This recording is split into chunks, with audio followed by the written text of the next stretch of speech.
Sir, meron na po bang estimated na crowd na dumating simula po kanina sa mga release na sir? Based on sa estimate po ng ating men on the ground is more than 2,000 po yung nagmamarch po papunta po rito. Sir, in addition sir, ano po mga payo nyo sa ating mga realista nagpupunta rito para isagawa yung kilos protesta para at least kahit paano ay hindi magkaroon ng kahit anong makaguluhan sir?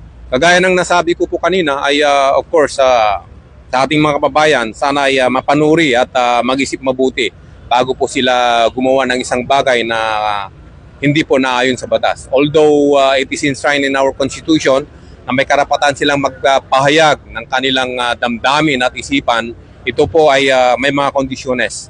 And of course, pag nalapag po yung kondisyones po na to, ang inyong PNP ay andito para po, of course, i-enforce po yung batas po na umiiral. Mula po dito sa Quezon City Commonwealth at sa ngalan po ng aming Regional Director ng NCRPO, Police Major General Anthony Aberin, at sa aming Force Commander ng Regional Mobile Force Battalion ng NCRPO, Police Colonel Celso M. Rodriguez.